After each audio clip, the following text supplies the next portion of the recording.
kindergartners. Today we're going to learn about a still life painter named Giorgio Morandi. We'll look at some of his still life paintings, and then we're going to gather up objects to use in our own still life and make a drawing of it. Okay, let's get started. Giorgio Morandi was born in Italy in 1890. He was a very well-respected painter. He felt it was important to spend time arranging his still life and looking at the relationship between the colors and the shapes. He could spend days setting up a still life.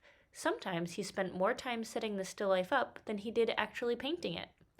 We're going to choose 2 or 3 simple objects to make our own still life. Make sure you check with Mom or Dad before you use an object.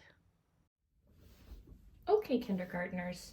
I've picked out a bunch of different jars and bottles to pick through for my still life. Some are short, some are tall, some have kind of a pointy tip, and some are flat on top. I'm just going to spend a moment sort of looking at them and trying out different ways of placing them. You might have noticed that Giorgio Morandi liked to sometimes line his objects up right next to each other and right in front of each other. I think I only want to use 2 or 3 objects, so I'm going to use this container. It's a nice medium size. I think I like having something really tall also, and I like having the different shaped tip on this squeeze bottle. So these are the 3 I'm going to use.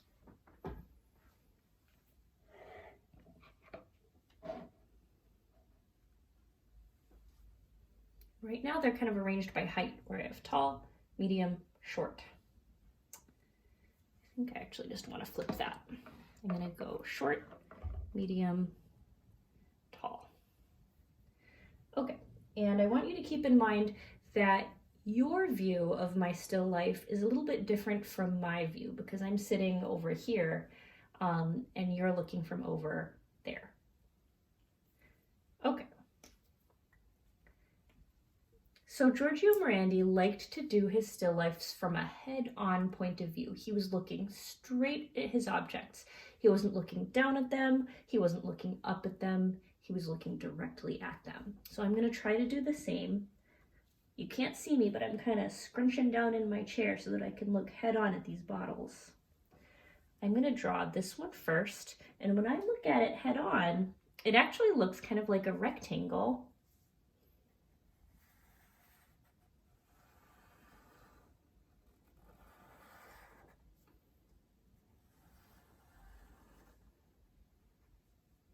And this black lid is like a rectangle too. I'm just gonna draw a line in there to make the lid. And I know there's other stuff going on in here. There's like a black band and another stripe down here, and there's some little ridges on the lid, but I'm gonna save small details for later, after I've gotten the big shapes in. This bottle is shaped kind of like a rectangle with a little rectangle on top and then a triangle on top of that.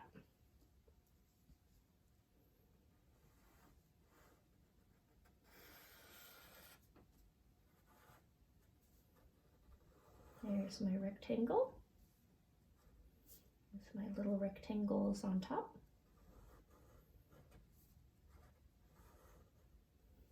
My little triangle on top of that. And then this is a tall, skinny rectangle with a little square on top.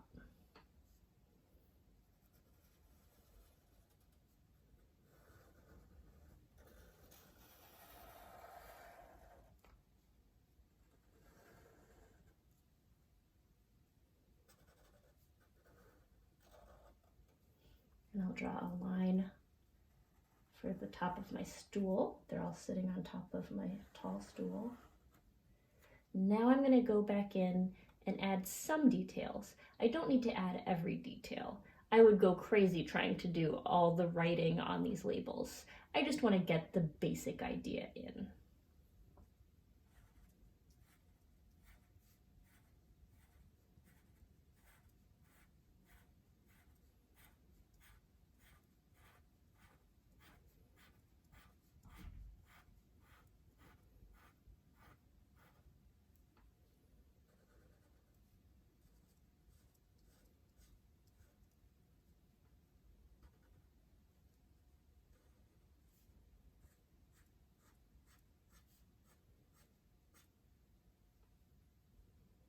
Okay, I'm going to just draw a rectangle to make the top black stripe. And then this bottom black stripe is much skinnier, so I'll do my rectangle skinnier.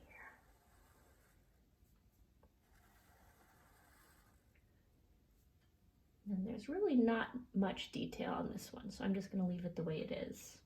And then this has a label that's kind of like a rectangle.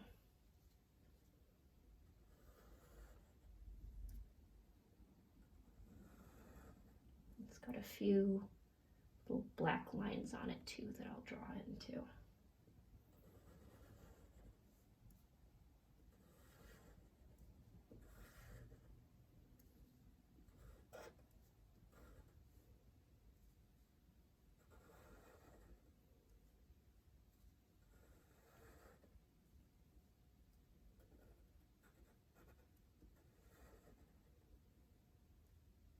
Okay, so I finished drawing my still life. You can leave yours black and white if you want. I'm gonna go ahead and color mine just because I like to. It's gonna be pretty simple because as you can see, there's not a lot of color in my actual objects other than the tip of my middle bottle, but I can definitely color the background, and I kind of like the idea of maybe suggesting those little flowers on my curtains in the background. Okay, I hope you guys had fun, and I will see you for a new lesson next week.